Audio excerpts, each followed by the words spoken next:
ശബരിമലയിൽ മണ്ഡലകാല മകരവിളക്ക് മഹോത്സവമായിട്ട് ബന്ധപ്പെട്ട് നമ്മുടെ ധാരാളം ഭക്തജനങ്ങൾ കേരളത്തിൽ നിന്നും തമിഴ്നാട്ടിൽ നിന്നും അതുപോലെ തന്നെ ഇതര സംസ്ഥാനങ്ങളിൽ നിന്നും ആൾക്കാർ വന്നു ചേരുന്ന സമയത്ത് അവർ നമ്മുടെ പരമ്പരാഗത കാനന പാതകൾ ഇപ്പോഴും ഉപയോഗിച്ച് വരുന്നുണ്ട്. അപ്പോൾ ആ കാനനപാതയുടെ യാത്ര ഭക്തരെ സംബന്ധിച്ചുള്ള സുഗമമാക്കുന്നതിന് വേണ്ടി വിവിധ വകുപ്പുകൾ, റവന്യൂ വകുപ്പ്, അതുപോലെ തന്നെ വനം വകുപ്പ്, പോലീസ്, ഇതര ഹെൽത്ത്, എല്ലാ വകുപ്പുകളിലും വളരെ ഒത്തൊരുമിച്ചുള്ള പ്രവർത്തനം ഒന്ന് ഈ മേഖലയിൽ വിലയിരുത്താൻ വേണ്ടിയിട്ടാണ് ഇന്ന് ഇവിടെ സന്ദർശിച്ചത്.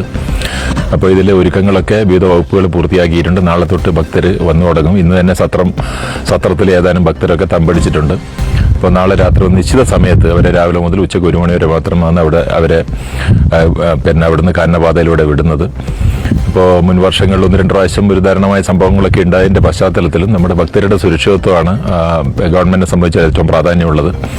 അപ്പോൾ അതുകൊണ്ട് തന്നെ അതിൻ്റെ ഒരു മുന്നൊരുക്കങ്ങൾ വിലയിരുത്തുന്നതിന് വേണ്ടിയിട്ട് ഇന്ന് എത്തിച്ചേർന്നപ്പോൾ ഇവിടെ പ്രത്യേകിച്ച് വലിയ പ്രശ്നങ്ങളൊന്നും ഇല്ലാതെ ഭക്തർക്ക് വളരെ സുഗമമായ രീതിയിൽ ഇപ്രാവശ്യം ഈ കാനനപാത ഉപയോഗിച്ച് സന്നിധാനത്തിലേക്കും ഒക്കെ യാത്ര വളരെ സൗകര്യമായിട്ട് നടത്തുന്നതിനുള്ള എല്ലാ ക്രമീകരണങ്ങളും നടത്തിയിട്ടുണ്ട്. അപ്പോൾ എല്ലാവരും 1-2 കാര്യങ്ങൾ പ്രത്യേകം പറയാനുള്ളത്, ഇതര സംസ്ഥാനങ്ങളിൽ നിന്ന് വരുന്ന ഭക്തരെ സംബന്ധിച്ചിടത്തോളം ഈ മകരജ്യോതി ദിവസം ഇവിടെ പുൽമേടിൽ മകരജ്യോതി കണ്ട് ഉടനെ ചില ഭക്തർ സന്നിധാനത്തേക്ക് രാത്രി തന്നെ കാനനപാത ഉപയോഗിച്ച് പോകാനുള്ള ചില പ്രവണതകൾ കഴിഞ്ഞ വർഷങ്ങളിൽ ഉണ്ടായിരുന്നു എന്ന് കേട്ടു. പക്ഷെ അതൊരു കാരണവശാലും നമുക്ക് അനുവദിക്കാൻ പറ്റില്ല.